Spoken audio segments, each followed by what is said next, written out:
Queridos irmãos, a paz do Senhor. Eu quero pedir a vocês que sentem. Eu vou fazer algumas considerações, aproveitando um pouquinho da presença do pastor Osiel. Eu quero externar a minha gratidão, meu carinho a todo o Enjadexpa e muito especialmente ao pastor Osiel, a irmã Edith que de forma tão calorosa e meiga tem nos abraçado aí, dando trabalho aí na cantina. Eu quero transmitir em nome da minha esposa, da irmã Zélia, em nome da Assembleia de Deus no Bonfim, Salvador, aqui representada, a nossa gratidão, nosso carinho. E falando à irmã Edith, eu estendo a minha gratidão a toda a equipe da organização, da logística, a todas as irmãs e irmãos que tão carinhosamente prepararam cada refeição e que tão prontamente nos serviram nesses dias com muita dedicação e amor. Só um dia no céu vocês entenderão e serão recompensadas e recompensados por isto. Quero agradecer ao pastor Jonas, à irmã Neide, sua esposa, também pelo carinho que nos recebe na sua cidade. Eu me apaixonei por Cuité, viu, pastor? Pelo clima, por tudo que Deus pôde nos dar, não obstante ter saído sábado, domingo, né, e retornado ontem, ministrando em outros lugares, mas eu estou levando uma impressão maravilhosa dessa cidade, na verdade de todos os jovens, de todas as cidades que compõem o Enjadexpa. Eu quero agradecer ao casal de pastores, pastor Jonas, pastora Neide, pelo carinho de nos receber. Pastor Welton, nosso amigo, esse jovem pastor bonito. Você é bonito, pastor Welton. A irmã Aline, esse casal que nós temos aprendido a amar, que nos falamos constantemente, fazemos parte dessa nova geração de líderes assembleianos. Estamos chegando com muita reverência, com muito temor e amor aos nossos pais. Somos a geração de pastores da transição. A transição de uma igreja centenária, a transição de uma igreja que começa a compreender que muita coisa mudou e que nós precisamos nos atentar para não perder os nossos jovens. Então nós somos essa equipe, compomos o Conselho Nacional da Juventude Assembleiana, da nossa CGADB, e tenho muita felicidade em fazer parte deste métier com o pastor Welton, de pessoas inteligentes, de mentes brilhantes, que amam a obra de Deus, que no mesmo tempo que de forma exímia prestam um serviço a Deus na condução dos trabalhos, também se junta ao povo, os serve, os ama, preconizando um jeito mais amável e sociável de ser. Eu louvo a Deus, pastor Jonas, por essa nova geração de obreiros, que somos nós, que fazemos parte, que chega com a preocupação de abraçar o adolescente da igreja, de abraçar o jovem, de ouvi-lo em gabinete, de destinar tempo para o jovem, para o adolescente, com todas as suas temáticas complexas envolvendo essa faixa etária. Eu quero agradecer a todos os obreiros que compõem a convenção, agradecer ao pastor Daniel, que naturalmente outorgou a liberdade de estarmos participando de pelo menos 3 encontros regionais nesta feita. Transmito, pastor Elton, peço que transmita o abraço para pastor Daniel. Quero agradecer a cada um dos irmãos que receberam a nossa comitiva aqui neste lugar, aos levitas, nosso querido irmão Áquila. Nós temos aprendido a amar desde a outra vez. Esse ano, Áquila, você vai em Salvador. Amém? Eu creio. Você pode dizer amém? Minha alegria e minha gratidão também a Deus pela vida do meu sogro, presbítero José Carlos, que está ali, a minha sogra, a irmã Marisete. Porque para acompanhar um pastor doido, tem que ser um pouquinho doido também. Não é verdade? Então, sair de lá, do conforto, do descanso, do feriado, e embrenhar-se, estrada dentro, 1.050 quilômetros para estar aqui, tem que ter muito amor à obra de Deus. Eu agradeço a minha esposa, a irmã Zélia, minha filha Dalet, que nos acompanham nessa ocasião, e a todos os jovens, na pessoa do seu líder, irmão Fernando, na pessoa da liderança do grupo de teatro da igreja, irmã Rosana. Eu agradeço a cada um que apostou nesse projeto de estar aqui na Paraíba. E eu quero dizer para vocês que eles estão levando também uma ótima impressão do Enjadexpa, de todos os jovens aqui das regionais que compõem esse encontro. Que Deus abençoe poderosamente, tá bom? Eu agradeço de coração e já protocolei uma solicitação ao pastor Elton. Em julho será o nosso congresso de jovens e vocês estão convidados. Já falei ao pastor Elton, basta vocês economizarem para gastar com transporte e com as lembranças da Bahia. Deixa o resto por nossa conta. Fernando está ali todo empolgado, né, Fernando? Deus abençoe, Fernando, a sua vida. Se prepare, arregace as mangas para receber um ônibus de jovens, amém, do Enjadexpa lá em julho. Amém, pastor? Que Deus abençoe. Pastor Laquis, Deus abençoe a sua vida. Amém. Áquila, está tudo ok aí? Dá para cantar? Dá? Amém? Eu quero ouvir nosso irmão Áquila ainda adorando o Senhor. Logo em seguida estaremos já, o pastor Aziel nos deu essa liberdade, já estaremos meditando na palavra, mas quero convidar nosso querido irmão Áquila para louvar o Senhor. Vem, querido.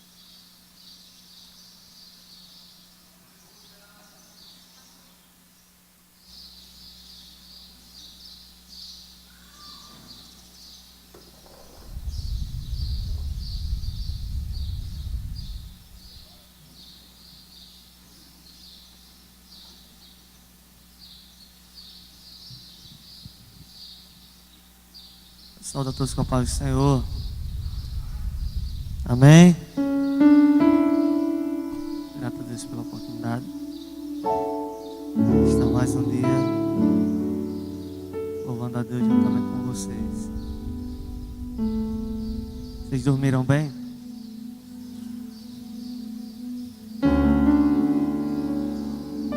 Eu também não.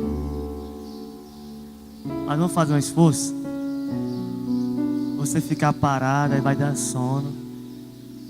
Você cantar comigo, aí você vai despertar. Bora cantar? Dá um maior aí dentro. Poderoso,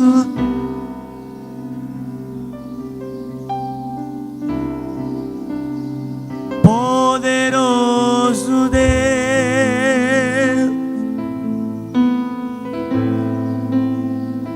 poderoso Deus,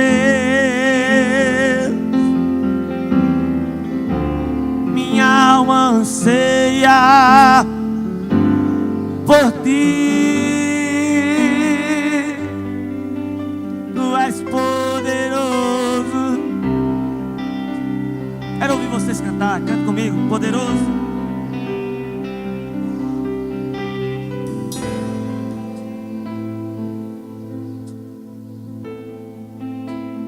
Poderoso Deus, minha alma anseia por ti, ao que está assentado no trono,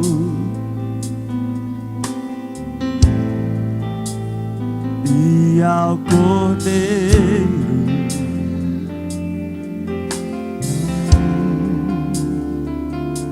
seja o louvor,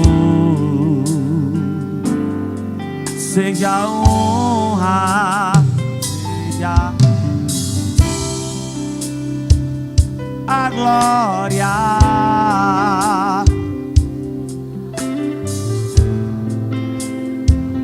seja o domínio pelo século dos séculos, pelo século dos séculos, seja a honra, seja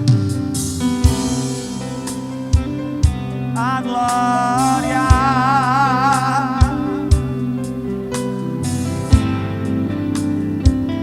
seja o domínio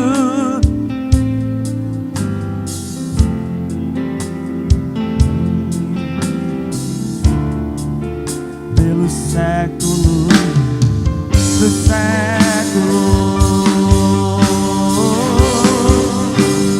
Poderoso Deus, poderoso, poderoso, poderoso Deus.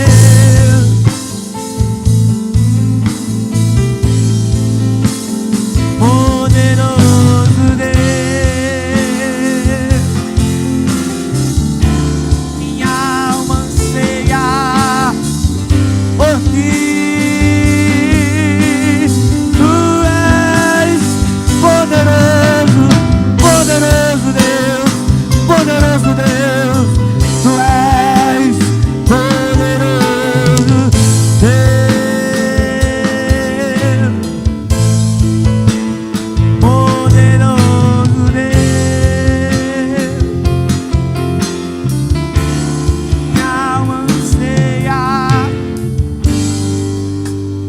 Só vocês para gente terminar. Poderoso, poderoso.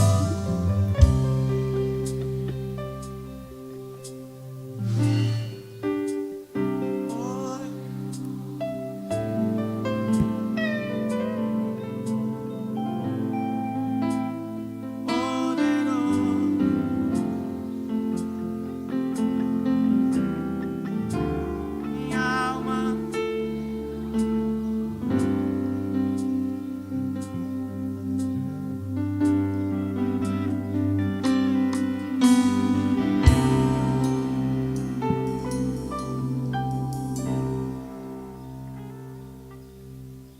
Queridos e amados, em reverência à palavra, eu vos convido a ficar em pé.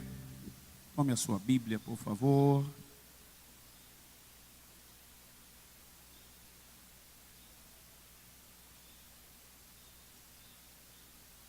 Provérbios capítulo 6.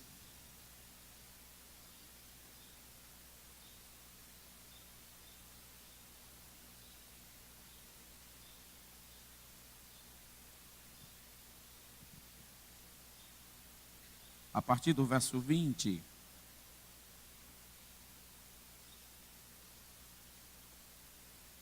Todos encontraram. Quando o jovem encontra o texto bíblico com rapidez, isso denota uma certa prática. E isso é bom, porque significa que ele está se preparando para o casório. E a melhor forma de se preparar para o casório é conhecer a Bíblia. Por isso eu aconselho a você, menina, ache logo o texto e dê uma olhadinha naquele rapaz que você está observando. Se ele fica tateando, procurando o texto, não é um bom sinal. E aí você, rapaz, acha rápido e fica observando. Os detalhes dizem muito de uma pessoa. A forma como a pessoa se comporta no culto, a forma como ela adora, a forma como ela se concentra quando chora, quando interage com a palavra, são detalhes imprescindíveis para quem está procurando um esposo ou uma esposa. Precisamos observar esses detalhes importantes para sermos felizes? Amém?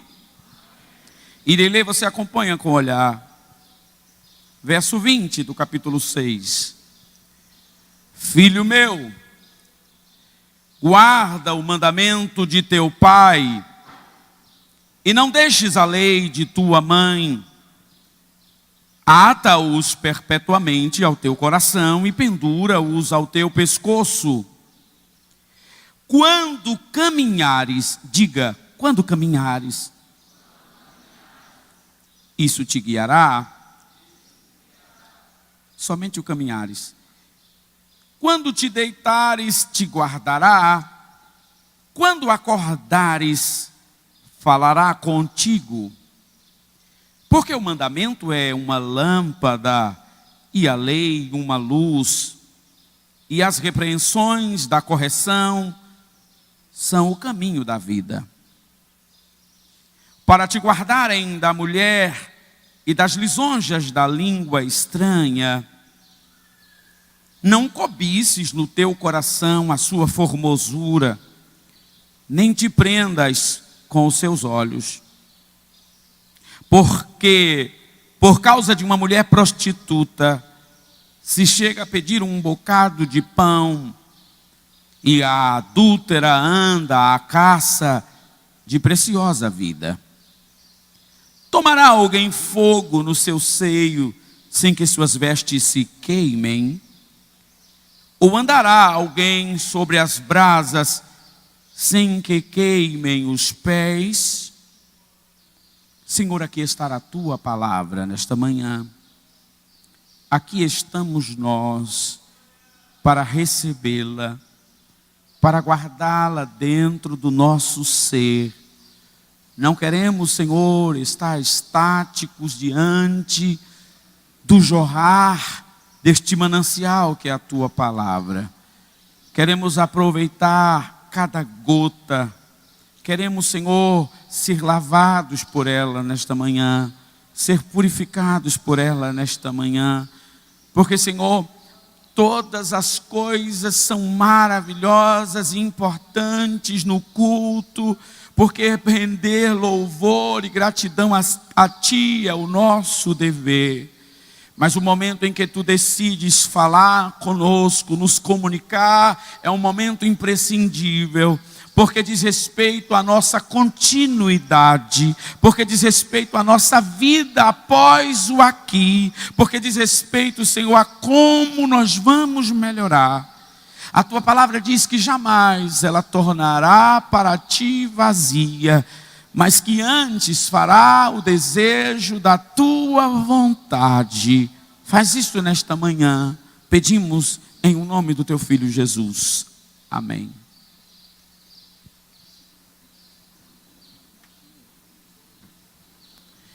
Queridos, nós pretendemos nesta manhã lhes falar algumas coisas que o Senhor tem nos comunicado. E nós decidimos, ou o Senhor nos orientou, a darmos início, aportando esta reflexão nesta manhã, no texto de Provérbios, capítulo 6, a partir do verso 20. Eu quero pedir a você total concentração e atenção. Eu sei que muita gente está cansada, ficou na vigília, é o último dia do evento, mas preste atenção, Jesus costuma nos surpreender, isso é o costume dele, ele deixa sempre o vinho mais delicioso para o final.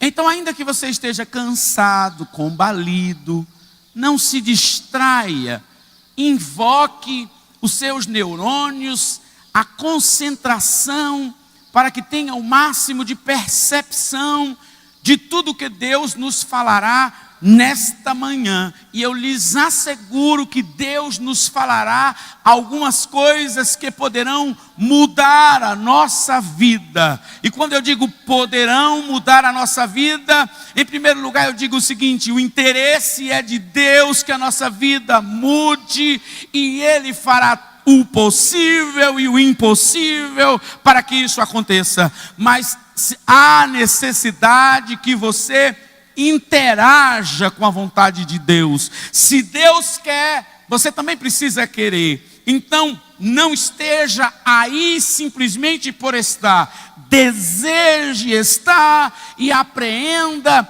o máximo do que Deus quer te comunicar nesta manhã. De sorte que capte cada palavra, tenha caneta, se possível, na mão. Se quiser gravar no celular para ouvir em casa, essa mensagem no áudio, faça. Mas tenha a responsabilidade com a sua vida, por favor. Eu quero de antemão avisar, nós começaremos a dissertar com vocês dentro do métier mais parecido com uma pregação. Mas é possível, eu digo é possível, porque eu não posso garantir que a gente termine essa pregação na forma de palestra. Então eu acredito que Deus vai usar de algumas formas diferentes para falar conosco nesta manhã. De sorte que cada uma delas trará algo essencial e fundamental para a nossa vida. Então fique atento e concentrado naquilo que Deus quer comunicar a você. Queridos, a primeira coisa que eu preciso lhes dizer da parte de Deus é que o nosso Deus é um Deus de protocolos. Diga para o seu irmão, Ele é um Deus de protocolos. Ele é um Deus organizado que estabelece princípios elementares para nossas vidas. E olhe bem, os princípios de Deus são para nós como o manual do fabricante. Você não se conhece totalmente, você não conhece totalmente os seus pais, você não conhece totalmente as pessoas do seu relacionamento. Por mais que os seus pais digam, a sua mãe diga, eu conheço você, por mais que o seu pai diga, eu conheço você, eles não te conhecem como Deus, porque nós já aprendemos aqui desde o primeiro dia do Enjadexpa, que Deus nos fez de forma única. Eu e você somos uma única matriz, não tem outro que possa ser comparado conosco. Então Deus sabe tudo ao teu respeito e ao meu respeito, de sorte que se Ele te der um conselho, ainda que você não entenda inicialmente o conselho, faça o que Deus está falando, porque eu sei o que eu estou dizendo. Ele sabe o que Ele diz, Ele entende das coisas, Ele é Deus. Ninguém conseguiu compreender o pensamento do Senhor. O pensamento do Senhor é muito alto, está muito além das perspectivas humanas. Então, o que Deus pensar e disser a respeito de você, aproveite, por favor. Então eu quero dizer o seguinte, dentro desta visão de protocolos, o Senhor estabelece vários princípios para o nosso bom viver.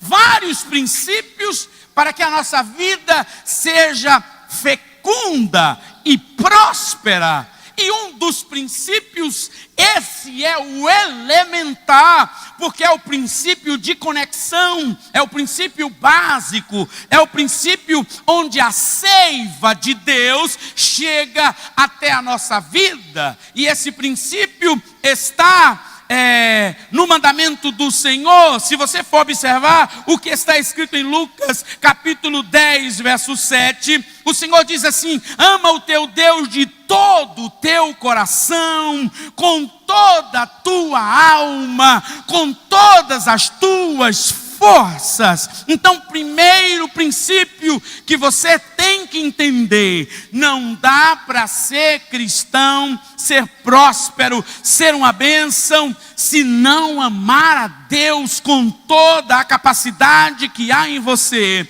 com todo o seu coração, com toda a sua alma e com todas as suas forças. Então a primeira coisa que você precisa saber nesta manhã é: eu defino, eu decido, eu desejo, eu interajo com a possibilidade de amar a Deus acima de todas as coisas. Eu o amarei com toda a capacidade emotiva que eu tiver. Eu o amarei com toda a capacidade intelectual que eu tiver. Eu o amarei com toda a força física que eu tiver. De sorte que tudo que há em você se reúne na sala da decisão da amabilidade ao Senhor. E amar a Deus é princípio sine qua non para que nós subsistemos ou subsistamos.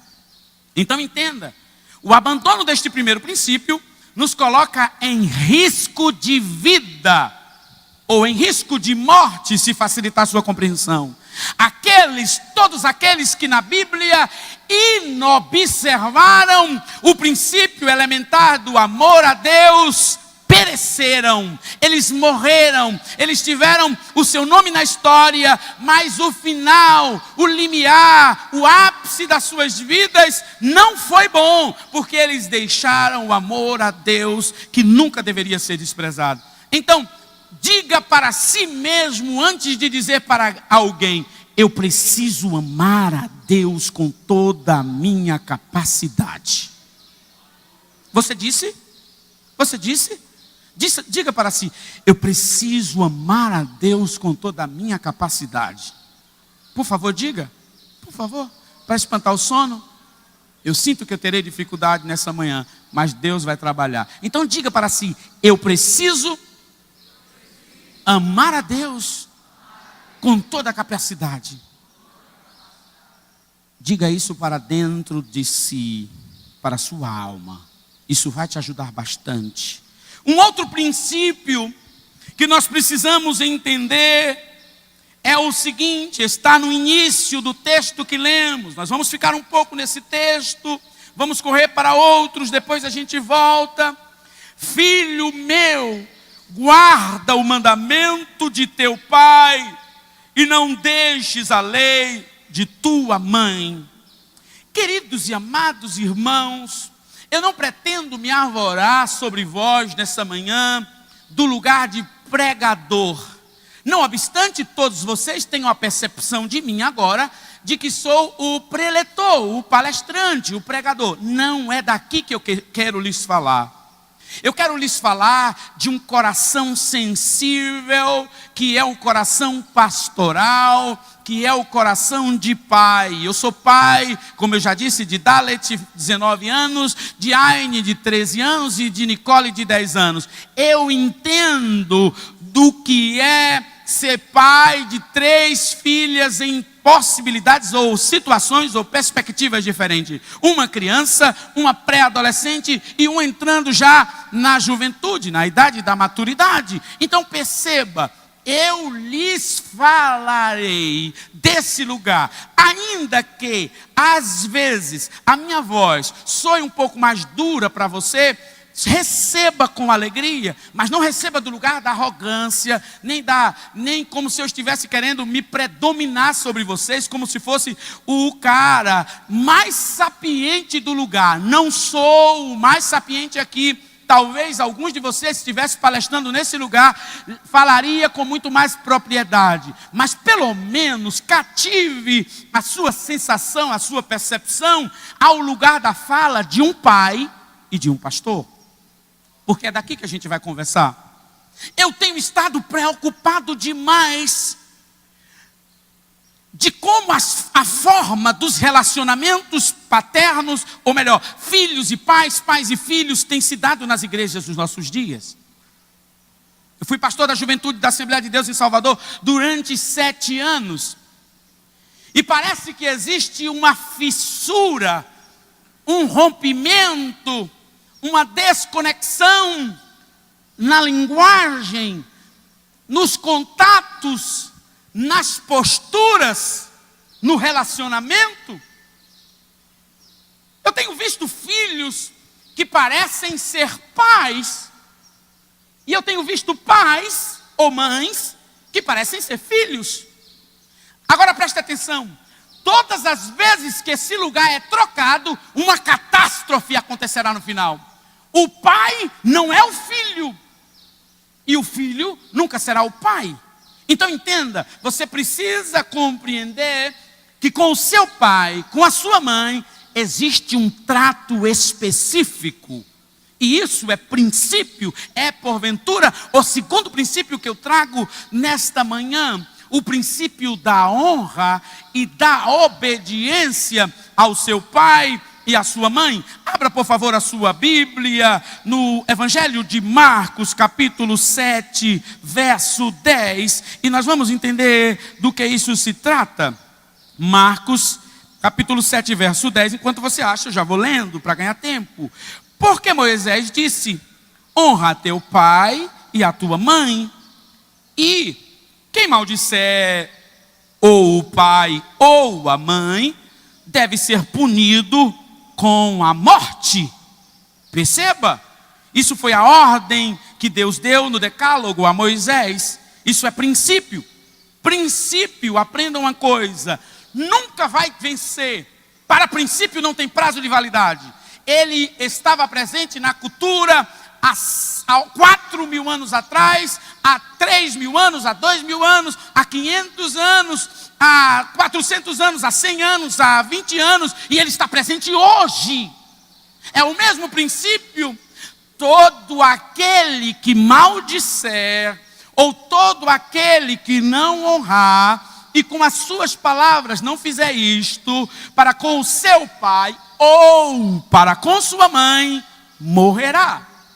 Eu nunca vi dizer que alguém prosperou na vida se não entende isto. Então deixa eu te falar, talvez algumas ou o total das suas mazelas que tem lhe submetido ou que você está submetido nessa vida que você está vivendo, seja por conta da forma desonrosa que você tem se comportado para com o seu pai ou com a sua mãe.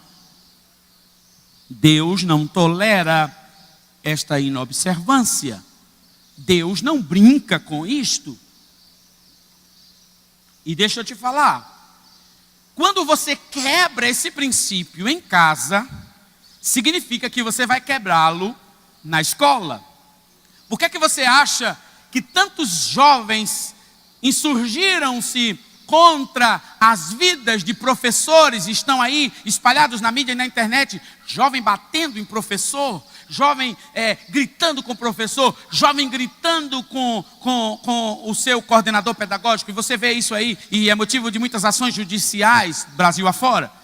Aí você vai investigar a vida desse jovem, você vai investigar os laços parentais, o relacionamento dele em casa. Ele é um estorvo. O mesmo que bate na professora é o mesmo que maltrata seus pais, ou que já não os tem.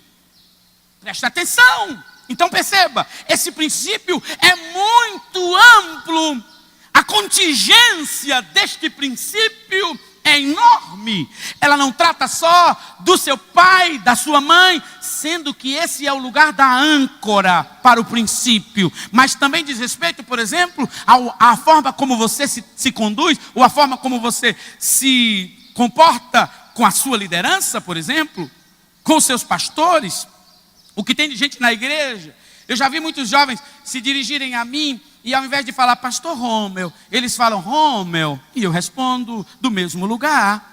Porque se eles estão me chamando de Romeu, é porque não consideram o meu pastoreio, então não precisam das minhas orientações. Então preste atenção, você precisa aprender que dentro, imbricado no princípio da honra ao pai e à mãe, está o princípio da honra hierárquica. Eu nunca vi ninguém prosperar na vida se não sabe observar este princípio. Então, pegue o gancho de novo e faça uma análise vital nesta manhã. Onde eu estou tropeçando no que diz respeito ao trato com as minhas hierarquias. Isso é colocado por Deus. Isso não é ideia, por exemplo, do militarismo insurgente. Isso não é coisa nova. Isso Deus já estabeleceu. Pai é pai, mãe é mãe, líder é líder, pastor é pastor, professor é professor. Seja quem for o líder imediato, na situação imediata sobre a sua vida, reverencie e o ame e o obedeça. Aprenda isto, por favor. Se você não observar o segundo, automaticamente você anula o primeiro princípio. E eu quero te dizer que estes dois princípios são, de fato, os dois pilares de sustentação da vida do jovem. Ei, preste atenção, por favor. Dois pilares de sustentação da sua vida. O verso 22, o verso 22 diz o seguinte no início: quando caminhares, nós vamos voltar a falar sobre isto já já. Quando caminhares, significa que a vida do jovem, a vida do adolescente é uma vida em progresso. Preste atenção. Se a sua vida está estagnada, mórbida, estática, você está correndo um risco de ser cancelado. Cancelado, é isso mesmo. Se autocancelar. Você se autodestrói.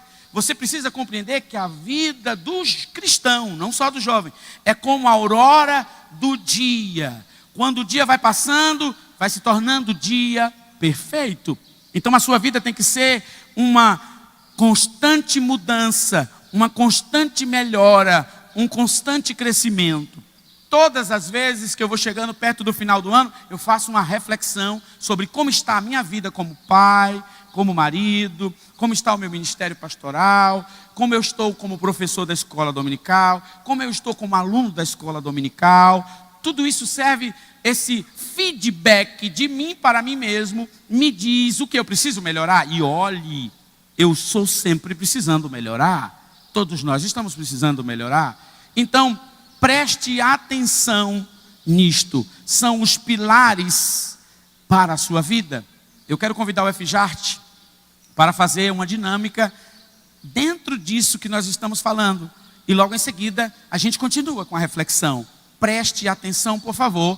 Depois do FJART, se algum dos músicos puder me ajudar no teclado, eu agradeço. Glórias a Jesus. Vamos lá, rapidamente. FJART é o núcleo de teatro da Assembleia de Deus no Bonfim, em Salvador, está conosco. FJART significa falando de Jesus com jeito e arte. Pois não.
Mudança.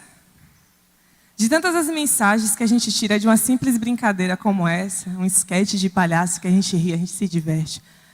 Mas arte por arte é entretenimento. O FGART não leva arte por arte. O FGART leva arte com unção do Espírito Santo. E o que essa peça nos levou a trazer hoje é falar sobre mudança. Mudança. De você se render diariamente ao Senhor.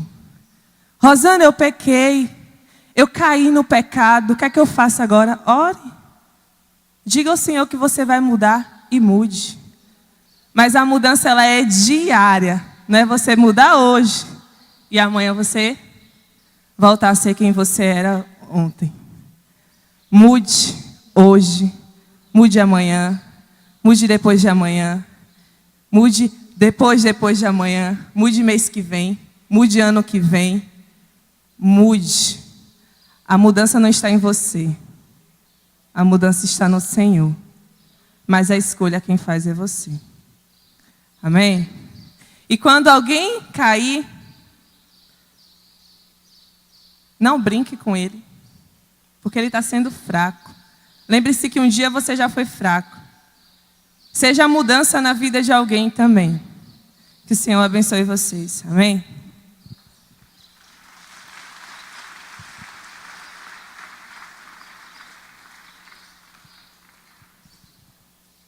Essa dinâmica corrobora com a primeira parte da nossa reflexão bíblica. Ela tem a intenção de nos ajudar a compreender. O que há ali é a quebra de uma ordem, a quebra de um mandamento, a quebra de um princípio. Antes de adentrar nisto, eu quero dizer: nunca brinque com o pecado. Todas as vezes que você brincar com o pecado, você poderá correr risco de vida. E nós não desejamos que ninguém aqui corra risco de vida, porque a sua vida é muito preciosa para Deus. Tudo que Deus fez por você e para você tem um propósito. Mas precisamos entender que toda quebra de princípio é perigosa. Pois bem, continuando no texto que estávamos lendo, observamos que o proverbista nos dá um conselho no verso 24. Para te guardarem da mulher e das lisonjas da língua estranha. Pois bem, quando nós lemos esse texto, e nós somos um homem, um rapaz, parece que esse texto é diretivo, fala conosco. Mas se é uma moça, uma mulher, ela pode dizer o seguinte: o raio dessa tangência não me diz respeito. Pois bem, isso é uma falsa ideia e uma pseudo-hermenêutica dessa composição literária e bíblica. E o Senhor nos trará luz agora a respeito disso. Aqui, o Senhor, na inspiração do proverbista, vai usar a figura de uma mulher de lisonjas, uma mulher estranha, de língua estranha. E mais embaixo, essa mulher aparece de novo como uma mulher prostituta. E o texto está dizendo o seguinte: tome cuidado com ela, porque se você tocar no seu fogo, você vai se queimar, as suas vestes se queimarão. Deus está nos ensinando. Contudo, aqui o termo não se aplica somente aos rapazes, e esta mulher não é uma mulher no sentido formal, nem no sentido literal. Esse contexto da mulher aqui é um contexto amplo e diz respeito a uma situação, diz respeito a um postulado, diz respeito a um tempo. Preste atenção, por favor. Diz respeito a um período da humanidade onde ela seria seduzida por um sistema sexualizado, sensualizado, banal, apócrifo, falso, um modelo de sexualidade totalmente desconexo da palavra de Deus. Um modelo de sexualidade que é regido por princípios humanos e por volições humanas e não pela vontade de Deus. Pois bem, nós estamos vivendo nesses dias um tempo de um modelo, de um paradigma avesso à sexualidade bíblica. Eu não sei porque tanta gente está indo embora. Talvez não esteja precisando ouvir a respeito. Volte. Então escute bem. O texto vai falar de uma mulher, mas essa mulher é um postulado, é uma situação. E eu pego o gancho no que o apóstolo São Paulo escreveu na primeira carta aos Coríntios, no capítulo 6, no verso 18, e o termo diz assim: fugir da prostituição, porque todo pecado que o homem comete é fora do corpo, mas o que se prostitui peca contra o seu próprio corpo. Pois bem, o termo aqui no original tem uma consonância ou uma conotação muito mais ampla. Não é prostituta na raiz literária original, e sim prostituta no contexto bíblico. Então entenda, não é uma mulher, não se trata de uma prostituição, o ato de se vender ou de vender o corpo, como o verso 15 diz: não sabeis que os vossos corpos são membros de Cristo? Tomarei, pois, os membros de Cristo e faloei membros de uma meretriz? Não, por certo. O termo também não se refere a uma mulher aqui.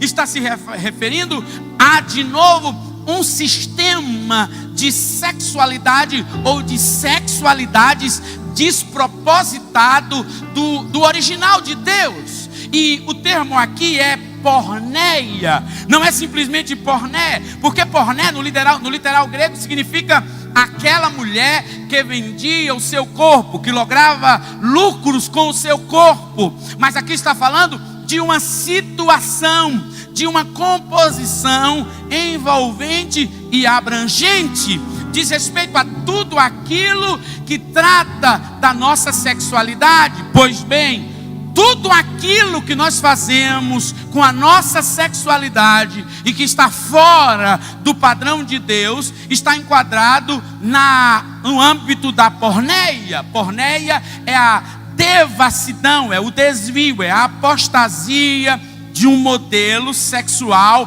bíblico. E a esse modelo sexual bíblico eu quero chamar de castidade. Castidade é um lugar que você decide viver. Castidade não é simplesmente aquilo que as jovens ou os jovens virgens fazem. Não. Castidade não é simplesmente um ato de alguém ser virgem. Não é. Castidade é um lugar que você decide viver. É um local que você decide transpassar as barreiras desse modelo atípico biblicamente, desse modelo mundano, e decide viver.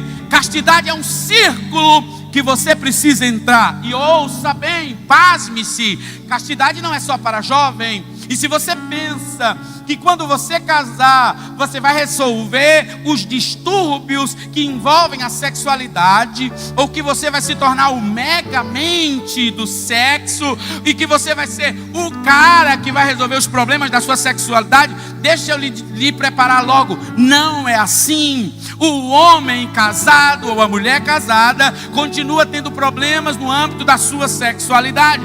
Basta eu lhes informar que eu tenho uma ovelha na igreja que completou 90 anos domingo agora, e ele precisa de uma plantonista o tempo inteiro com ele. O nosso amado irmão precisa de uma plantonista, uma filha que cuida dele o tempo inteiro, porque ele tem uma libido muito acirrada com 90 anos, e vez por outra ele está dando psiu para as meninas, vez por outra ele está chamando as meninas disso e daquilo. Por quê? Porque sexualidade ou libido sexual ou disfunções no âmbito da sexualidade sexualidade a partir do lugar bíblico não é algo que acomete só os jovens. Por que não dizer de muitos casais que já de tanto tempo que convivem, decidem dar um pulinho de cerca, ou trazem para o âmbito da sua sexualidade alguns compostos que nunca deveriam estar ali.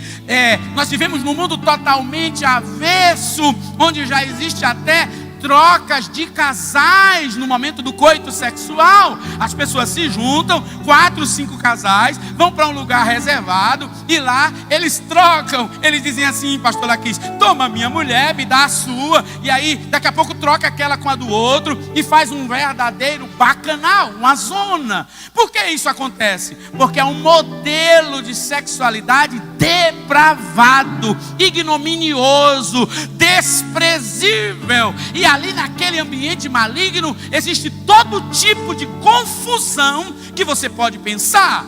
Pois bem, o Senhor repudia tais práticas. Mas então perceba que a mulher que Provérbios está elucidando não é uma mulher no sentido físico. É um contexto que você, que eu, que todos nós temos que cuidar. Nós precisamos entender que esse fogo no seu seio é o fogo da sensualidade, que vez por outra se aflora em nós e que nós precisamos mortificá-lo. Ei, rapaz, presta atenção. O salmista no Salmo 101 diz assim: portar-me-ei com inteligência no caminho reto.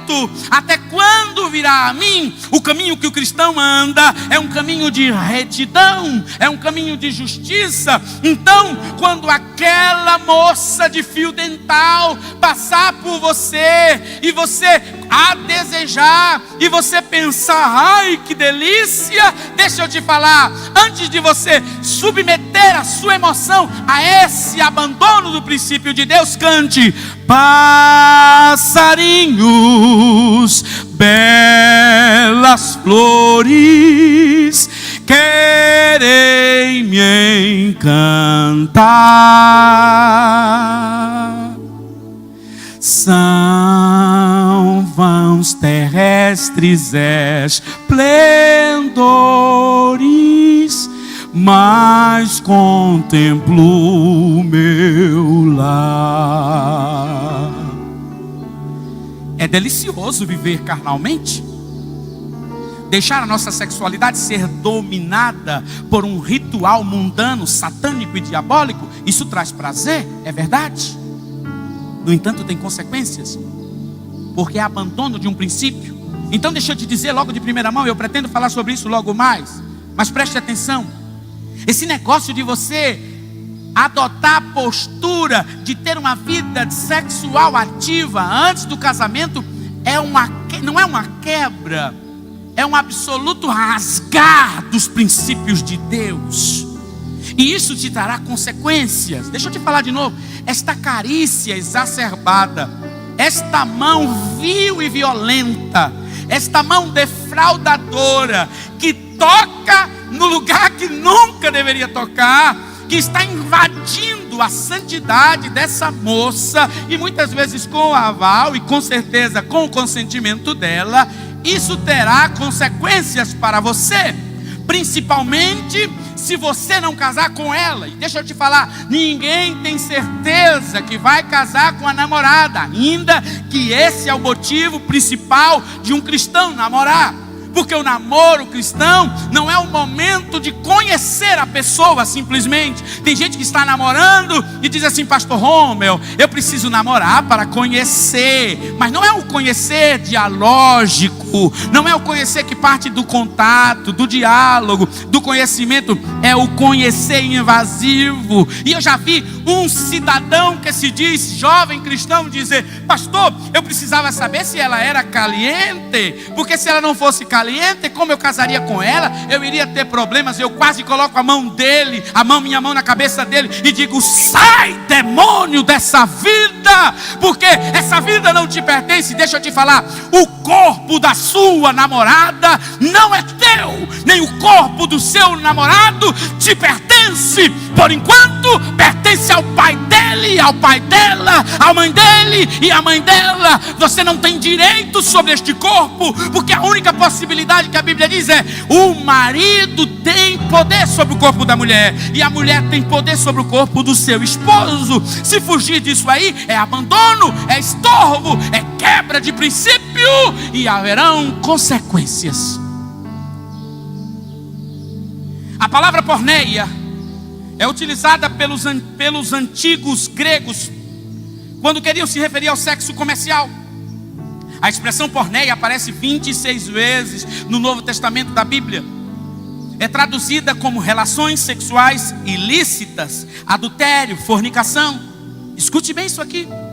Porneia é um amor, pseudo-amor, de caráter imediatista, sensualista, voraz, que após o seu êxtase se debilita, entorpece, envenena, dando lugar à frustração. O pseudo-amor devorador com apetite e tem apetite e é instintivo. A origem do amor porneia ou do amor devorador se dá muitas vezes no início da vida humana. É o amor do bebê pela mãe, mesmo que ainda é inconsciente. É um objeto de amor e ele também é também aquela que sacia a fome da criança. Presta atenção para você entender. É um amor egocêntrico que não se preocupa em consumir o outro. No caso do bebê, é um egocentrismo natural e necessário, o que não é a mesma coisa quando se dá na fase da consciência. Presta atenção. O outro existe para satisfazer as suas necessidades nutritivas, afetivas e sexuais.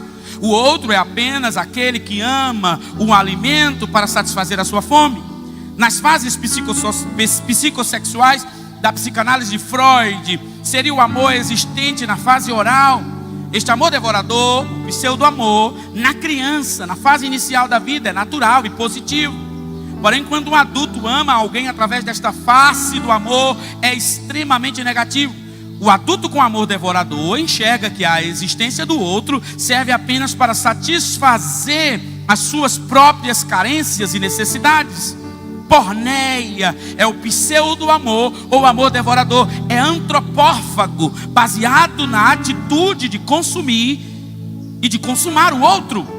É a forma mais primitiva de amor e se situa na escala mais baixa das formas de amar. Porneia, o amor devorador, impede o outro de fazer coisas para si. Prende, entende que o outro está ali para servi-lo. Corta as raízes do outro e em uma relação considera que seus desejos devem prevalecer acima de qualquer coisa.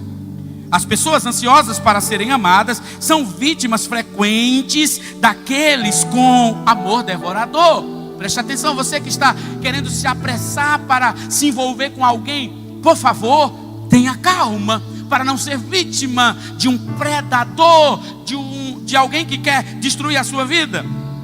Catherine Benside, na obra O Essencial do Amor, escreve: as diferentes faces da experiência amorosa retrata bem a face porneia do amor. Em uma frase, devoro você e em seguida eu vomito.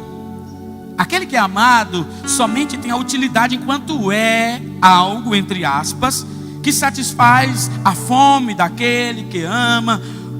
E quando não mais satisfaz a sua fome, deixa de ter utilidade para o amante. O amor devorador é baseado no instinto de sobrevivência carnal, na pulsão e no apetite, e pode expressar no desejo de reconhecimento, conforto e de consumir alimentos.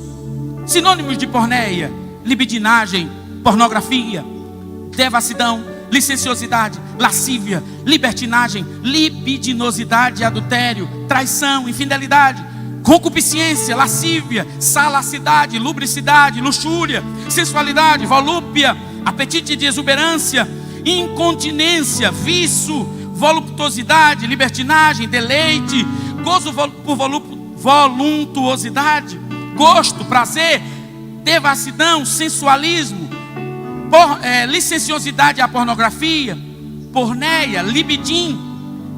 Isso agem como um libido, despudor. Tudo isso é porneia. Todas as vezes que nós deixamos a nossa sensualidade ser dominada pelo instinto carnal, nós estamos agindo de alguma forma como pornógrafos. Porque pornógrafo é aquele que ama a pornografia. A pornografia é uma expressão sexual vista ou ouvida. É como se fosse uma filha da porneia. E tem laçado muita gente que estão dentro das igrejas. E a porneia está em quase todos os lugares, destruindo vidas, quebrando princípios e anulando o crescimento de Deus para as vidas incautas. Quando deliberamos viver de forma perniciosa,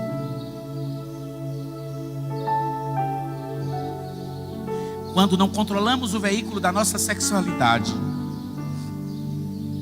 quando não observamos a palavra de Deus para manter uma vida sexual pura, nós estamos deixando o veículo da nossa vida em mãos erradas.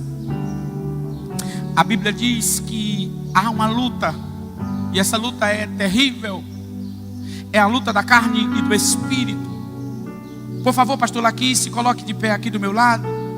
O apóstolo Paulo vê essa luta como num ringue.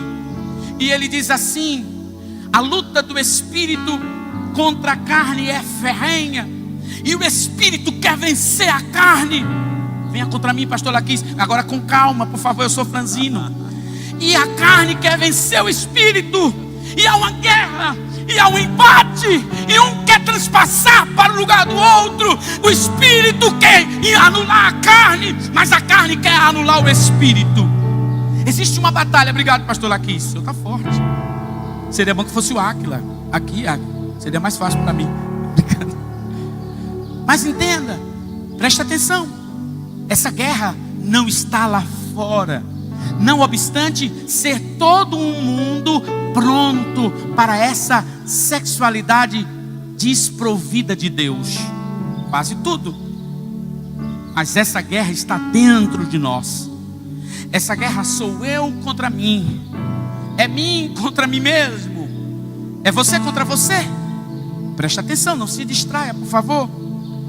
Essa guerra é você que decide travar. Agora o apóstolo Paulo diz assim: se pelo Espírito mortificardes as obras da carne, vivereis.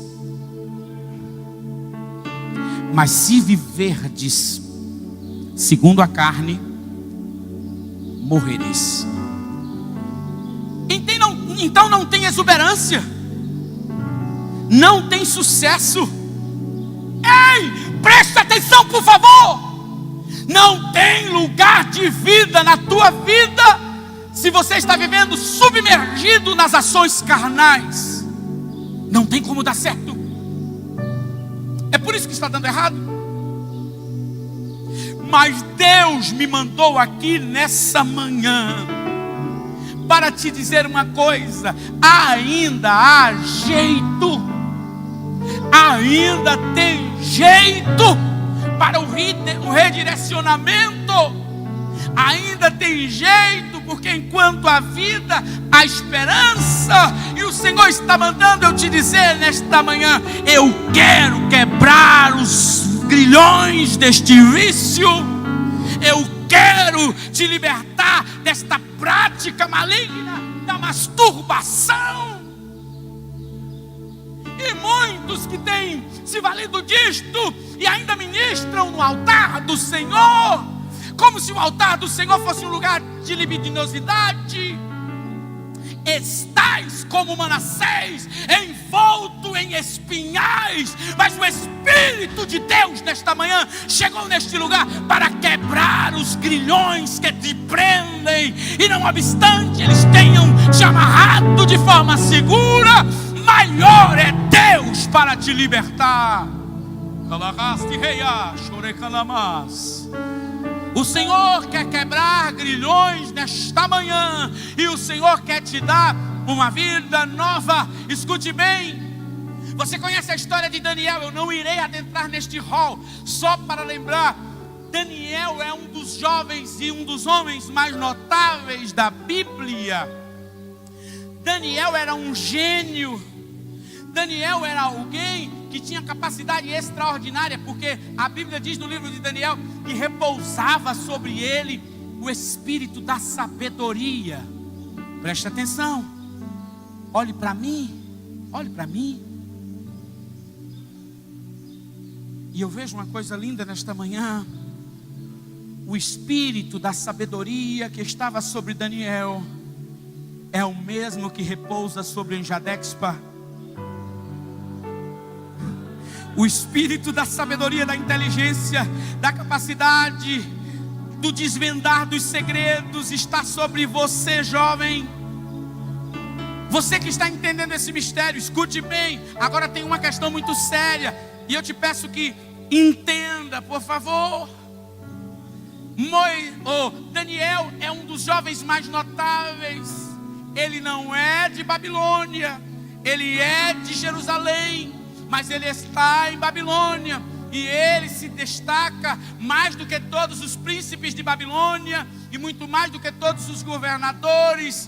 Mas a Bíblia diz no livro de Daniel, no capítulo 6, se eu não me engano, versículo 9, que ele era um homem sem vício e sem culpa. Sabe por que você não está ocupando o lugar que você deve ocupar? Não obstante você ter o espírito da sabedoria sobre você, o espírito que te capacita a pegar as notas rapidamente e ser o melhor músico, a tocar uma bateria de forma maravilhosa, ritmada, harmoniosa, regular, constante. Essa capacidade que você tem de ler um texto uma única vez e apreendê-lo, parece que tira as letras do papel. Essa inteligência que te faz inventar e criar, e inteligir e filosofar e ver aquilo que os outros não veem. Como disse o salmista, eu sou jovem, mas eu sou mais sábio do que os meus mestres. Eu sou mais experiente do que aqueles que já têm experiência. E tudo isso se dá quando o jovem, no apogeu da sua força, da sua capacidade, ele coloca tudo refém à vontade de Deus. Ele diz assim: Senhor, o desejo é meu, a vontade é minha, tu me libertaste, mas eu coloco tudo diante do teu altar. É tudo teu, é tudo teu, é tudo teu, é tudo para ti, é tudo teu, nada é meu, tudo é teu, Senhor. O Senhor potencializa a capacidade dos contritos, mas a capacidade dos incautos é dissipada e não dá resultado. Presta atenção. Minha esposa está ali, ela é psicóloga. Ela poderia reafirmar o que eu vou dizer. A catástrofe psíquica e neural causada pela síndrome da culpa, existem estudos muito sérios a respeito disso que você pode pesquisar. Elas mitigam, limitam, destroem a capacidade da inteligência humana.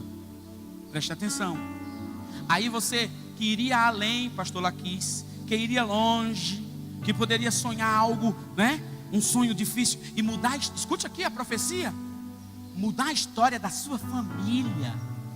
Seu pai, que não teve posses, mas que ralou a vida inteira, já está com 50, 60 anos, e que agora seria a hora de receber um refrigério. Que refrigério? De ter um filho profissional, capaz, ganhando um bom salário e ajudando a sua família. Não vai ter. Por quê, pastor? Porque a capacidade está dividida com a culpa do vício e não vai conseguir prosperar. Não vai conseguir prosperar. Mas a vontade de Deus para nós é tremenda. E Ele tem notícias alvissareiras para você nesta manhã. Escute o que o Senhor diz. Livro do profeta Jeremias, capítulo 29, verso 11, um texto conhecido. Porque eu bem sei os pensamentos que penso de vós, diz o Senhor, pensamentos de paz e não de mal, para vos dar o fim que esperais. O Senhor é aquele que deseja patrocinar o teu sonho. O Senhor quer assumir a responsabilidade sobre a sua vida. Ele quer encaminhar os teus caminhos, porque os teus caminhos têm sido tortos. Eu bem sei os pensamentos que tenho acerca de vós. Eu sei os pensamentos que eu tenho a respeito de você. Eu quero que você realize o seu sonho. Agora olha o que o verso 12 diz. Então me invocareis, e ireis, e orareis a mim, e eu vos ouvirei. E buscar-me-eis e me achareis, quando me buscardes de todo o vosso coração. Você lembra do primeiro princípio que nós aprendemos no início? Amar ao teu Deus com toda a força. Amar a Deus com toda a força, com toda a capacidade, significa conectar o seu sonho aos sonhos de Deus. Conectar a sua vida à vida de Deus. E se você quiser retornar de novo no texto central, você vai perceber que a vontade de Deus no verso 22 é que caminhemos. E que a vontade de Deus é que você entenda que o mandamento é uma lâmpada e a lei uma luz, e as repreensões da correção são o caminho da vida. A vontade de Deus é que você caminhe. A vontade de Deus é que você cresça. Abra sua Bíblia em Malaquias capítulo 4, no verso 2, que você vai ver o que o Senhor vai dizer. Malaquias capítulo 4, lá no finalzinho do Antigo Testamento. Mas para vós que temeis o meu nome, nascerá o sol da justiça, salvação trará debaixo das suas asas, saireis e crescereis como bezerros cevados. A vontade de Deus é que você cresça, é que você prospere. A vontade de Deus é que você vença. Escute bem o que o Salmos 127 vai dizer a respeito de você. Não é admissível que você não compreenda, que você não tome isto para o seu coração. Salmo 127, aqui a gente começa a concluir. Escute bem. Eis, verso 3, que os filhos são herança do Senhor, e o fruto do ventre o seu galardão. Como flechas na mão do valente, assim são os filhos da mocidade. Bem-aventurado o homem que enche deles a sua aljava. Não serão confundidos quando falarem com seus inimigos à porta. Escute bem. Para Deus, você é uma flecha na mão de seus pais. Para Deus, você é uma flecha que vai acertar o alvo. Eu não sei porque você não disse amém. Talvez seja o cansaço.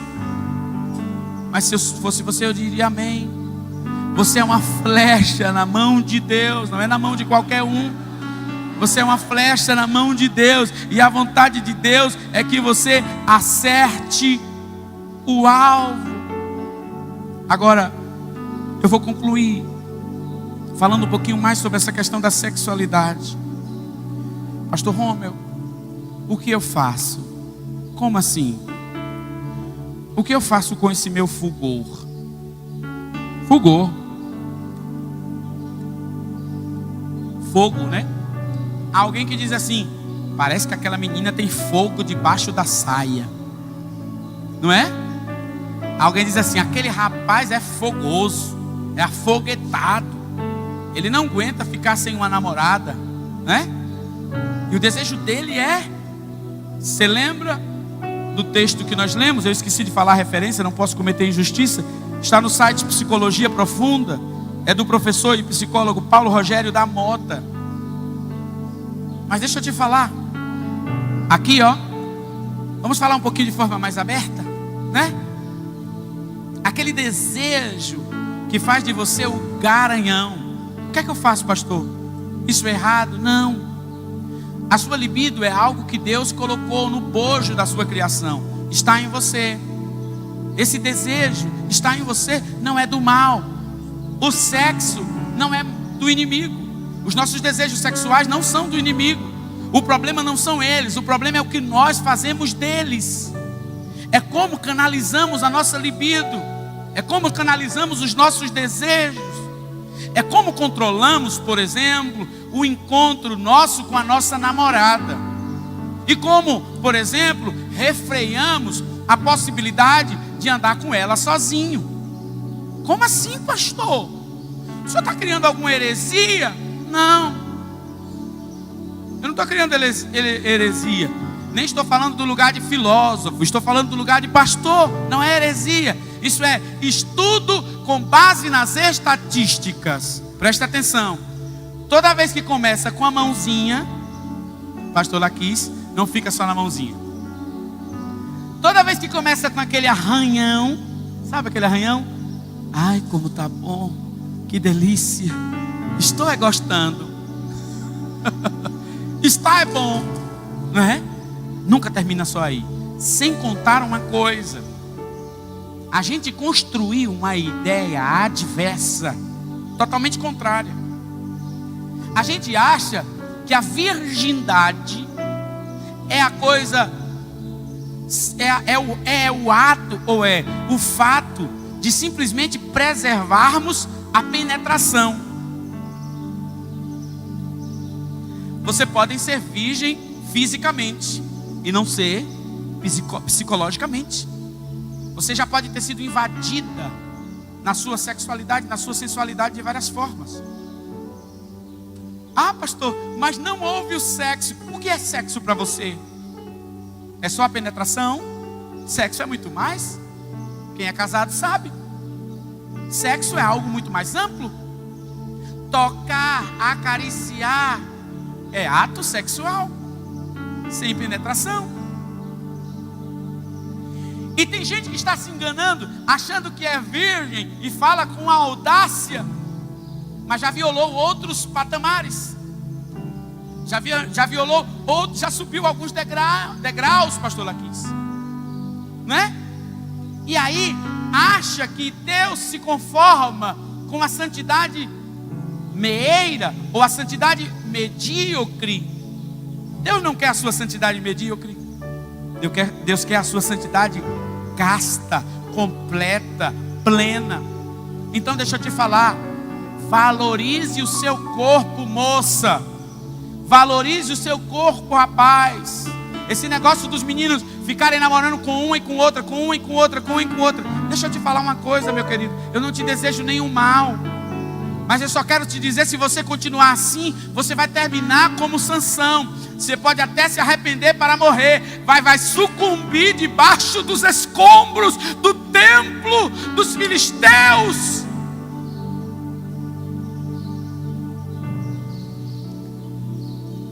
Deus me revela uma profundidade agora. Não basta ser como Sansão. Não era a vontade de Deus que Sansão morresse ali. Sansão era um nazireu único. Os planos de Deus para Sansão eram muito grandes. Não vale a pena viver na sarjeta da vida espiritual. Não vale a pena ser tocado e emocionado só nos congressos. Não vale a pena sentir a presença de Deus somente quando estamos junto dos nossos irmãos. Deus é muito mais do que isso. A sua presença é infinitamente contingente. Ele quer te envolver em casa, andando, no carro, no trabalho. Isso é ser adorador. Ser adorador não é só dar o melhor que eu tenho a Deus quando eu estou na igreja. Ser adorador é dar o melhor que eu tenho a Deus quando eu estou sozinho e eu tenho a possibilidade de pecar com os meus olhos na tela do notebook ou do computador, mas eu decido, como o patriarca Jó, eu fiz um acordo com os meus olhos, eu não vou pecar contra ti. Quando a gente decide fazer como Davi, escondi a tua palavra no meu coração para não pecar contra ti. Pecado não é a culminância da nossa fragilidade. Pecado é a deliberação de um ser consciente que foi liberto, que não precisa mais viver nele. Porque quem está em Cristo, nova criatura é. As coisas velhas já passaram, eis que tudo se fez novo. Evangelho é novidade de vida. Evangelho é o acordo que eu faço com o meu intelecto, com a minha fala e com a minha ação. Eu penso o que digo e faço o que eu falo. Isso é evangelho. Você não vai conseguir enganar a Deus. Senhor, tu me sondas, tu me perscruta, tu sabes quem eu sou, tu me conheces, tu conheces o meu deitar, tu conheces o meu assentar. Quando eu assento e me levanto, tu me conheces. Senhor, tu me cercas em volta, tu estás comigo todo o tempo. Para onde me iria do Senhor? Se eu colocar a minha cabeça no travesseiro, Ele está lá. Se eu descer as partes mais baixas dos mares, Ele me encontrará. Se eu subir até os mais altos dos montes, Ele me verá lá. O Senhor te conhece. Não dá para se esconder, não dá para enganá-lo, nem é preciso. Ele não quer ser enganado, Ele quer te perdoar. Ele quer que você seja sincero. Ele quer que você revele a sua pequenez. Escute bem, apostasia não é a ação de pecar. Apostasia é a ação deliberada, consciente de se afastar de Deus. Mas o pecado é a inconsequência, da nossa negligência, nos afastando de Deus pouco a pouco. Cada vez que eu peco, eu me afasto um pouquinho de Deus. Aí vou dizer mais, cada vez que eu deixo de orar, eu estou me afastando de Deus. Porque eu estou me afastando da possibilidade de servi-lo.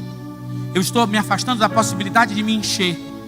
Cada vez que eu deixo de me consagrar, eu estou me afastando de Deus. Porque eu estou me afastando da possibilidade de ser melhor. Então entenda, a sua libido é biológica, é fisiológica, está em você. Mas você pode controlar, você pode dominar. Para de se chamar coitadinho, vencido ao vício da pornografia. Ei, para com isso. Agora, eleja gatilhos que lhe ajudem. Se toda vez que você entra no banheiro, você vai tomar banho, você tem vontade de se masturbar, já entre cantando. Já entre cantando, ó. Mais perto quero estar, meu fiel, tu és fiel. Aí você vai entrando, vai cantando. O Espírito de Deus está aqui. Imagine, você já entra quebrando o clima do pecado. Outra coisa, se você tomar banho quente aciona o seu gatilho de lembrar do pecado da masturbação, tome banho gelado, meu caro. Aí você toma rápido e corre e não peca. Se toda vez que você encontra com a sua namorada, você está tendo uma inclinação para pecar, e sai de lá todo sujinho e vai para casa chorar porque pecou de novo contra o Espírito Santo, se encontre no meio de gente, se encontre em lugares públicos. É fit ficar sozinho. Nada de colocar ela na garupa da sua moto e ir para algum lugar só, porque o seu espírito pode estar até, mas a sua carne é fraca. E quando ela te abraçar na garupa da moto assim, ó, aí você vai sentir aquele arrepio na coluna. Ai, que delícia, né? Tem um tio meu que diz assim, que delícia. né? Você vai lembrar, vai dizer, ai, que friozinho. Amor. Primeiro você não tem certeza se é o seu amor, porque o seu amor é a sua esposa. Você não sabe se vai casar com ele. O provérbio diz, goza os teus dias com a mulher da tua mocidade. É com a única, só tem uma que vai ser o seu amor, é a sua esposa. Você está dizendo que ele é seu amor agora, mas quando você perdê-lo e ele estiver nos braços de outra, você não vai poder dizer que é seu amor. Então para de dizer que é seu amor, é seu namorado. E esse negócio de dizer assim, pastor Laquis, eu vou namorar para conhecer. Conheça para namorar. Se quiser se dar bem, 1 ano de análise, 1 ano. Como assim, pastor? Olhe o jeito, sonde, analise, sem falar com ninguém. Para de ter língua grande. Você vai falar para sua colega, ela vai ficar de olho também. Vai ser sua concorrente. Porque o irmãozinho nem é muito bonito. Ninguém nem vê. Mas aí Maria começa a gostar dele.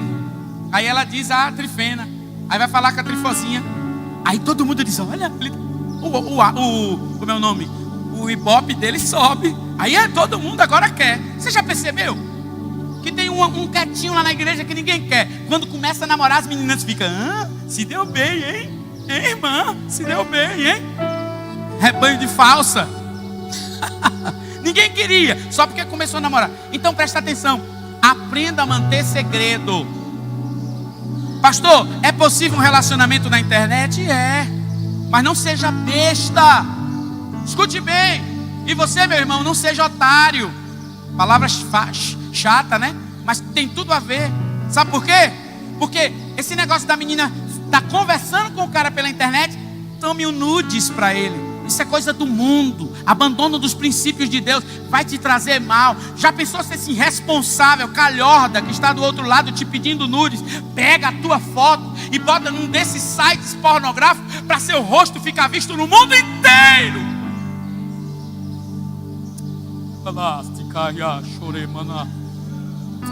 Toma cuidado, minhas irmãs. Fechem a cara para os gaiatos. Mulher de valor não anda rindo para todo mundo. Mulher de valor é séria. Veja como Salomão vê em Cantares. Ele vê ela vindo, cabeça erguida, olhar clássico. Mulher tem que saber como anda. Presta atenção, o jeito de pisar é cauteloso. Ela vê tudo, ela é uma águia. Ela sabe de tudo, ela conhece tudo. Ela sabe quem é quem. Mas ela não é faladeira. Ela não é, não, ela é serena, pacata, modesta. Ela não é arrogante, isso não é arrogância. Arrogância é aquela que fica maltratando todo mundo porque se acha a gatona, né? Porque tem um par de coxa, roliça, aí ela se acha a mais bonita da igreja. Aí sai maltratando as irmãs, as outras, sai maltratando todo mundo. Isso não é coisa de crente. Crente não segrega, crente congrega. Crente não separa, crente se junta para viver em relacionamento na igreja. Então vamos lá, presta atenção. Todo cuidado com o seu corpo, com a roupa que você veste. Irmão, presta atenção. Os nossos pais da Assembleia de Deus puderam até ser exagerados, é verdade. Tem muita coisa que era exagero. Sandália havaiana já disciplinou muita gente. Não cabe mais. Agora presta atenção. Eles pecaram por excesso, mas com boas intenções. Foi para nos proteger.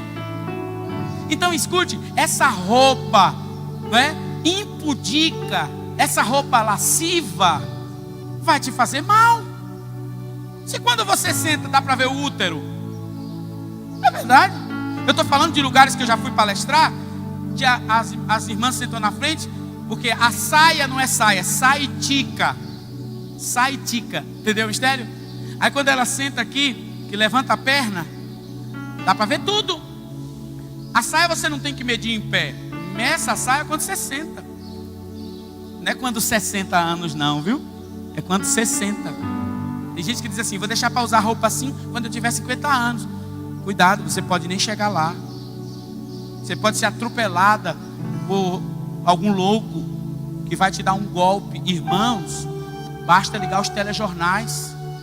milhares de mulheres estão morrendo no país por crimes passionais. Se envolveram com homens indecentes, impuros, sem história. E pasme, 30% delas têm origem evangélica. O que elas foram fazer no mundo? O que elas foram fazer se envolvendo com aquele cara? Ah, pastor, mas ele fala tão bem. É lisonja. É para te encantar, menina. Fuja dele. Se saia. Ah, pastor, mas é o meu melhor amigo da universidade. Seu melhor amigo é o Espírito Santo, que no momento da dor você vai dizer assim: Espírito Santo, meu consolador. Espírito Santo. Está doendo? Basta dizer: sabes quem eu sou. E mesmo assim te importas comigo. Ele não lança em rosto. E mesmo assim, fale com força. Moras.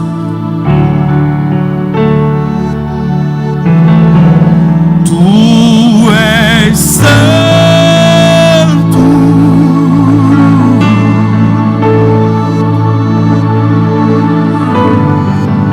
Fale com a alma. E outras palavras se faz necessária para te descrever.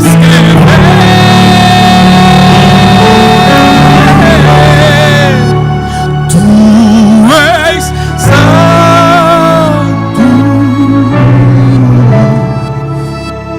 Tu és santo.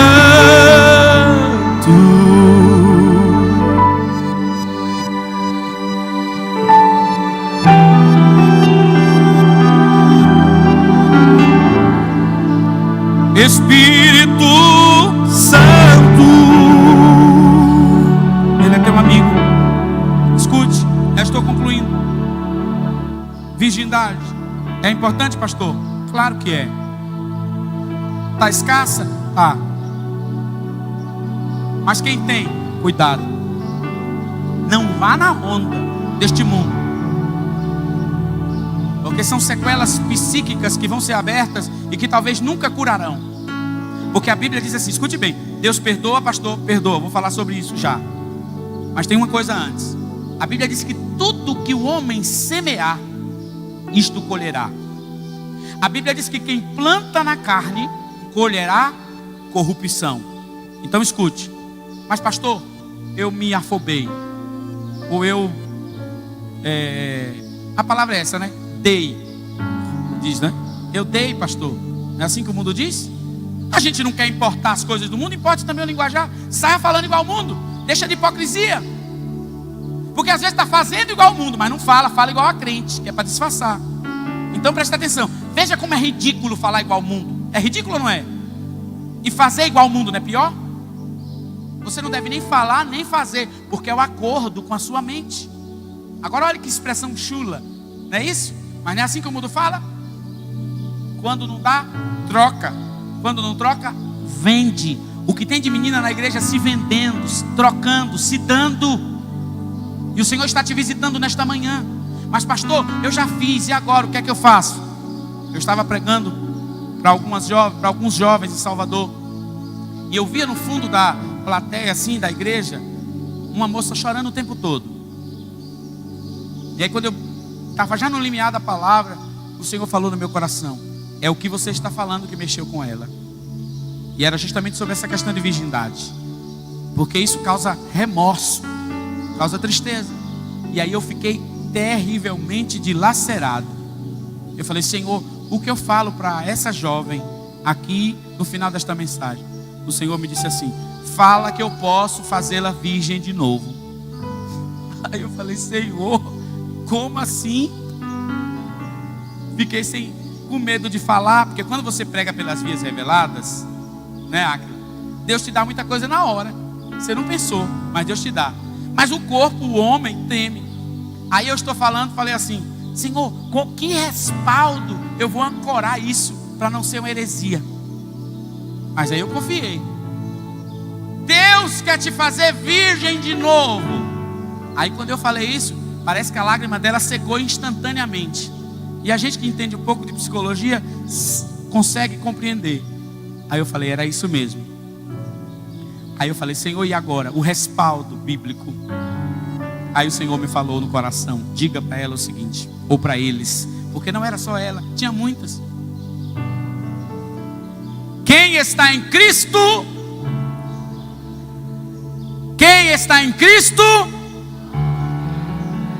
as coisas velhas, e eis que tudo,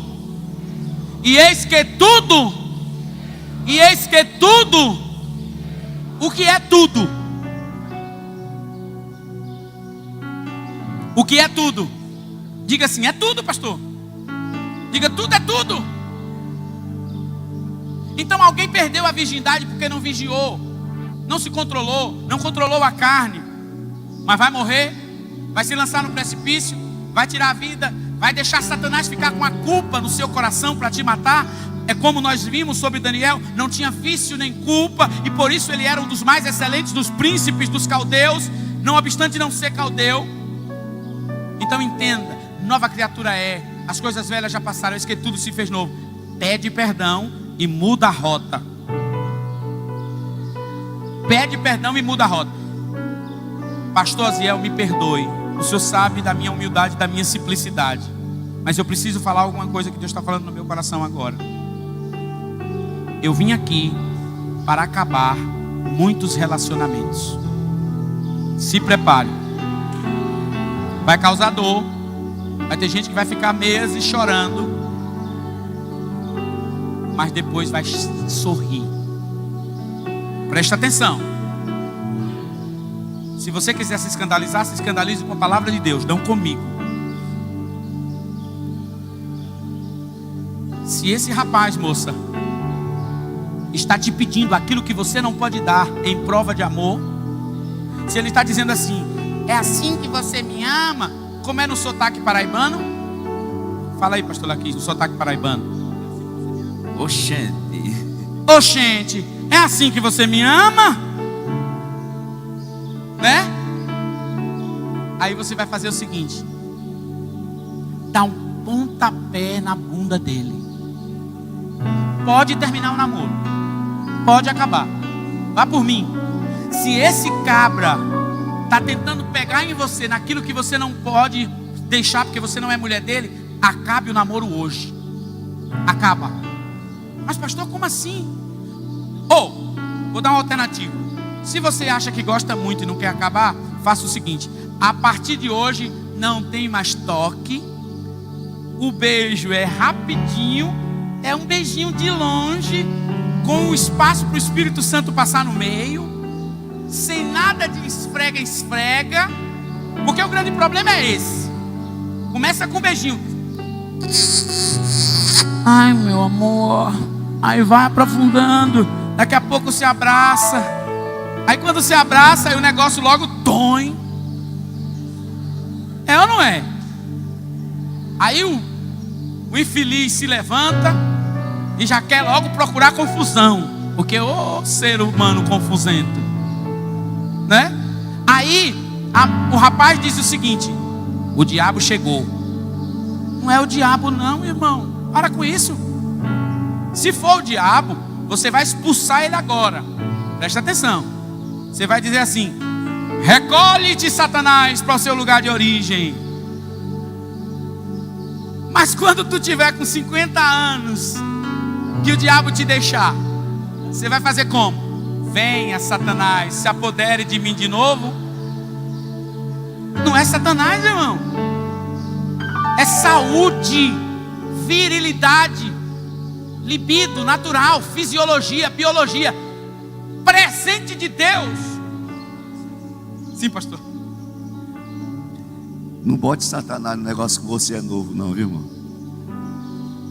Porque com 70 anos, depois de 70, ele vai querer que o diabo apareça e não vai aparecer, que não tem nada a ver com o diabo. Você quer saber que não é Satanás? Olhe para mim. Quer saber que não é Satanás? Atenda alguém no seu gabinete, no auge da sua maturidade. Ou tem alguém na sua família que no auge da sua maturidade, com 50 anos, precisou retirar a próstata. Aí você vai entender que não é diabo coisa nenhuma.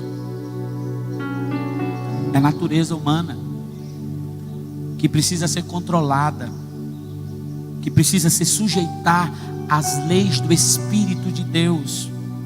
Então, antes que o fogo aumente, abrande. Antes que o negócio pegue, abrande. Então, corte essas coisas do seu relacionamento. Faça prova com Deus e prove sua namorada, não é? Se o namoro for de Deus, você vai ficar a partir de agora 1 ano sem agarra-garra. E se ela te ama, ela não vai te deixar. Se ele te ama, ele não vai te deixar. É assim ou não é? Mas nada de avançar. Porque o que tem de gente nas igrejas, minha esposa está ali, ela atende no consultório, a gente encaminha para alguns pastores, alguns líderes de jovens, alguns amigos, meninas com a alma quebrada. Os homens tiram de letra, nem sempre, viu? Nem sempre.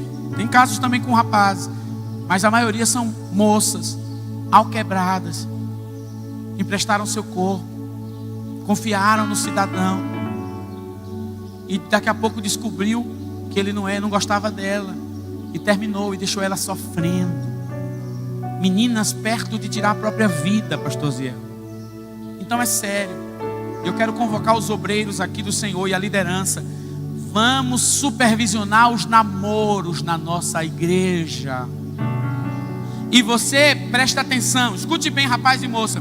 Se você não aceitar a supervisão do seu líder no seu namoro, você não entendeu o que eu comecei a pregar sobre o princípio da autoridade sobre nós.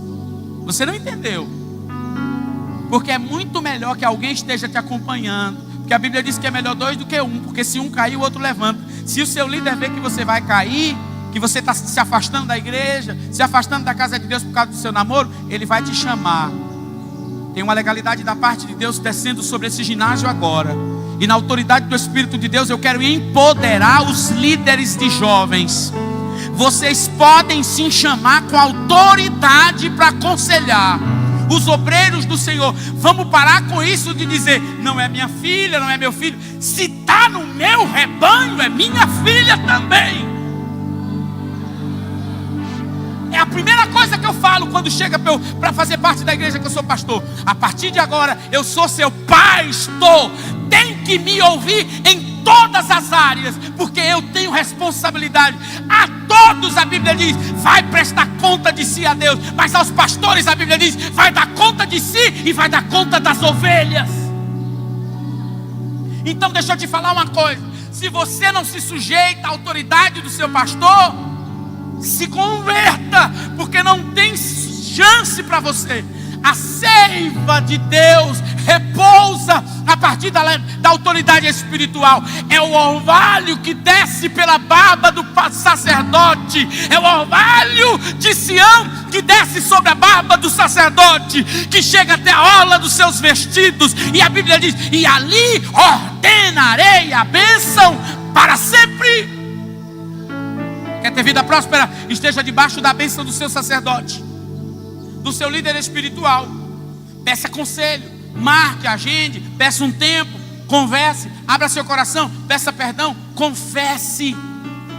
Quem confessa e deixa, alcança misericórdia. Mas aquele que encobre os seus pecados nunca prosperará. Então decida hoje, quer continuar do mesmo jeito e nunca crescer, nunca prosperar, ou quer melhorar? Então procure os seus líderes e peça ajuda. Recline sua cabeça. Essa penúltima parte a gente está concluindo. E conforme a orientação da coordenação, nós vamos abrir espaço para algumas perguntas.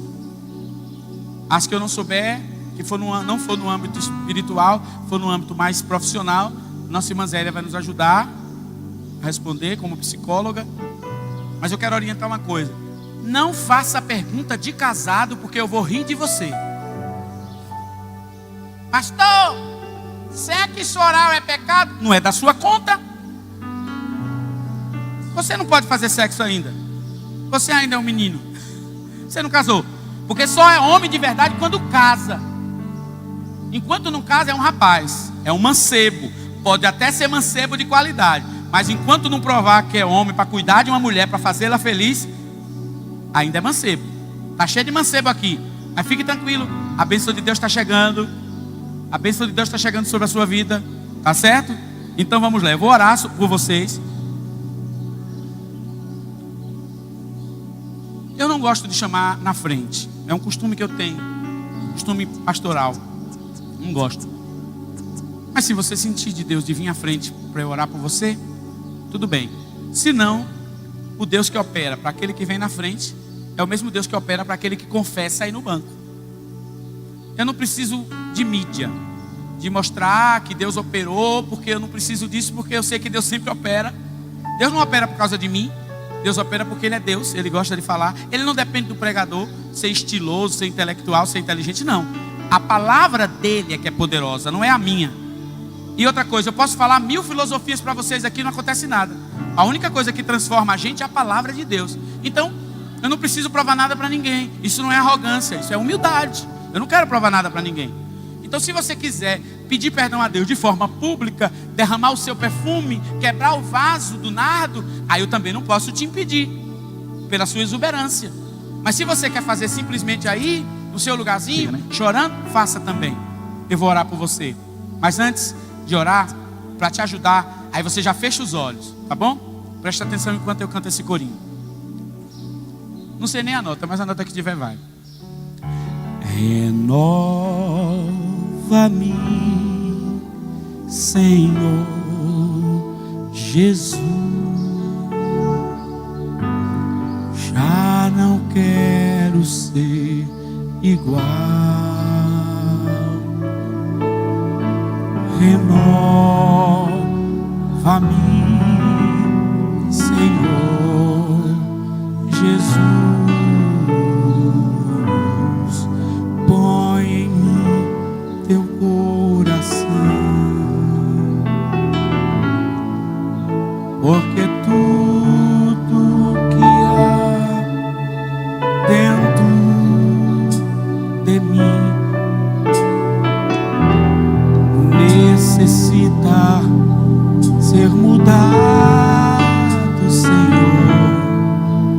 porque tudo que há dentro do meu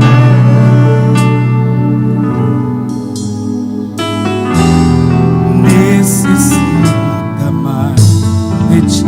Você pode falar mais uma vez para Deus? Renova-me, Senhor Jesus. Põe em mim teu coração.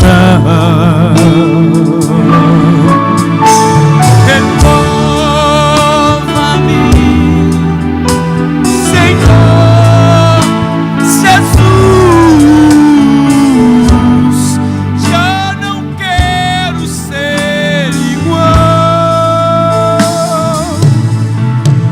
porque tudo que há dentro de mim necessita ser mudado, Senhor, porque tudo que há dentro do meu coração necessita. Escute, escute. Quando tudo perante o Senhor estiver e todo teu ser Ele controlar, só então has de ver que o Senhor tem poder. Quando tudo Quando tudo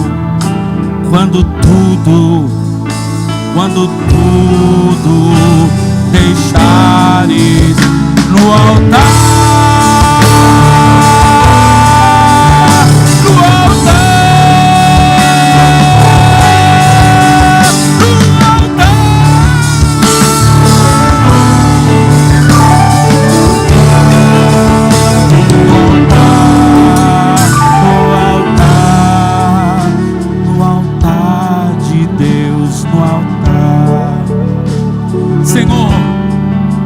aqui estão os meus irmãos, são como filhos, são filhos dos seus pais, são ovelhas dos teus servos, Senhor, são futuros pastores, são futuros líderes, têm chamado, mas estão precisando de uma intervenção, de uma ajuda. Derrama agora poder, unção e autoridade.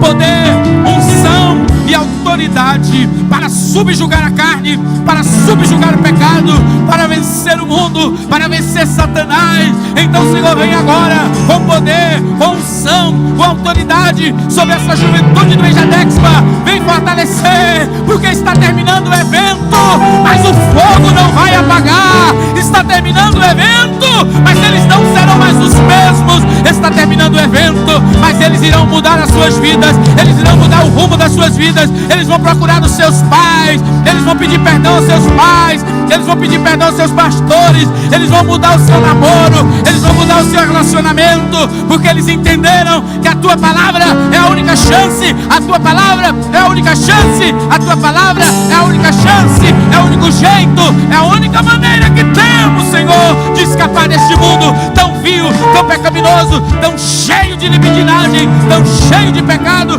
Visita agora, visita o teu povo, visita os teus jovens, agora com poder, com quebrantamento do céu, com libertação, com cura na alma, cura no espírito. Vem, Senhor, ó Deus, conservar irrepreensível os teus servos até o dia do toque da trombeta. Isto eu te peço em o nome de Jesus. Amém. Glórias a Deus. Você pode aplaudir o Senhor.